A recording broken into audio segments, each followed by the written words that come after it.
जनजाति के लोगों को लेकर वहां पर डालना और उनको बंदिस्त कर देना, और यही नहीं सभी जगह जगह पर देश में इस तरह के सेटलमेंट कैंप बनाए गए और उनको बंदिस्त किया गया। और इस तरह से क्या गुनाह था? तो यह सही है जो हमारे लोधी जी ने बताया, पहले वाले वक्ताओं ने बताया कि जिस तरह के ईस्ट इंडिया कंपनी यहाँ पर आई और उनको अगर सही में विरोध अगर किसी ने किया, अंग्रेजों को सही में विरोध किसी ने किया, देश के लिए जिन्होंने इस तरह से अपना योगदान देने का प्रयास किया, तो ये सब डीएनटी कम्युनिटी थे, ये सब तो हमारे ये घुमंतु समाज था। मगर उनको इस तरह से कानून बनाकर उनको बंदिस्त करने का और यहाँ पर स्वतंत्रता के लिए जो यहाँ पर जो योगदान उनका सब चल रहा था उसको रोकने का प्रयास अंग्रेजों ने किया। दुर्भाग्य से हम सब कहते हैं यहाँ पर देश में हमें स्वतंत्रता मिली, स्वतंत्रता के बाद सभी को अधिकार देने वाला संविधान बन गया, मगर उसके बाद भी 2 साल के बाद 1952 में हमारा ये एक्ट उस वक्त तो निरस्त हो गया कि जो 1952 में निरस्त हो गया और हमें आजाद बनाया गया 31 अगस्त को। और वही हमारा घुमंतु जो मुक्ति दिन का जो हम संकल्प करते हैं 31 अगस्त को, मुझे ऐसा लगता है कि आज भी सिर्फ महाराष्ट्र में भाई साहब एक डीएनटी अलग कैटेगरी है ना, महाराष्ट्र छोड़कर अलग कैटेगरी जैसे एससी हो एसटी हो वैसे डीएनटी कैटेगरी महाराष्ट्र में है और उसको 11% रिजर्वेशन महाराष्ट्र में दिया जाता है,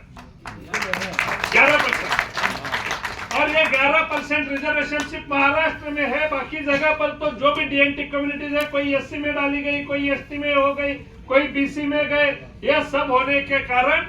उनके तरफ जिस तरह से ध्यान देना था, उनके प्रगति के लिए कुछ प्रयास करने थे, ये तो नहीं हो पाए। मगर हमारे दादा इदाते जी ने, मैं आपको बोलना आपके सम्मुख ये रखना चाहता हूँ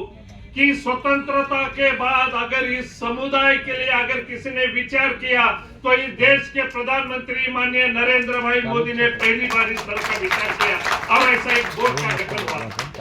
इस बोर्ड का गठन तो इसके पहले कभी डीएनटी के लिए हुआ नहीं था, कोई योजना भी नहीं बनी थी। स्वतंत्रता के बाद पहली बार ये बन गया। और मगर दुर्भाग्य की बात यह है कि जो भरत भाई ने दर्द अपना जो पीड़ा है यहाँ पर उन्होंने बताई कि पूरे देश भर में सिर्फ 7 राज्यों में डीएनटी के लिए सर्टिफिकेट देने की व्यवस्था बन गई, बाकी जगह पर नहीं हो रही। हमारे दादा इदाते जी ने गांव-गांव जाकर ऐसी कौन सी जातियां है, कौन से समाज है, ऐसे ढूंढकर उनकी एक सूची बनाकर उसका एक कमीशन ने रिपोर्ट बनाया गया। मगर अभी और हमने भी और ये केंद्र सरकार ने भी सभी राज्यों को चिट्ठी पर चिट्ठी लिखना, चिट्ठी पर हमारे सेक्रेटरी ने ये सब करते हुए भी कोई भी बहुत से राज्यों ने इस तरह के डीएनटी सर्टिफिकेट बनाने की व्यवस्था नहीं बनाई है। मुझे ऐसा लगता है हम सभी का ये दायित्व बनता है कि हम तो देखो जब हमने डीएनटी का पदभार संभाला, मैं और भरत भाई थे, उसके पहले हमारे सिसोदिया जी थे, दादा अध्यक्ष रहे, मगर डीएनटी का बोर्ड बनने के बाद भी लगभग 5 साल बहुत प्रयास करके योजनाएं बनती रही। मगर जब हम तक आए थे, हम तो आए ऐसे वैसा कि जब हमने पदभार लिया तो ना ऑफिस का कोई यहाँ पर ठिकाना था, क्या करने वाले कौन स्टाफ का ठिकाना नहीं था, ये तो सब बंद करने के स्थिति में ये सब कुछ ब्यूरोक्रेट चले थे। मगर बाद में हमारी सरकार ने तय किया कि कुछ भी करके इस बोर्ड का काम आगे बढ़ना चाहिए। तब तक तो कोई एक भी व्यक्ति को कोई लाभार्थी के रूप में लाभ नहीं मिला था। डीएनटी के एक सीड की योजना बनी, डिक्लेयर हुआ, मगर लाभ नहीं दे पाए थे। बहुत प्रयास हमारे दादा इदाते जी ने दिया, पहले वाले सभी सदस्यों ने किया, मगर ये नहीं हुआ था। मगर आज मुझे गर्व के साथ आपके सम्मुख, ये तो कोई समाधान हम भी सेटिस्फाई नहीं है, मगर मैं आपके सम्मुख रखा पहले कि लगभग 47,000 अभी बेनिफिशियरी अलग अलग एसएचजी हो, शिक्षा के जो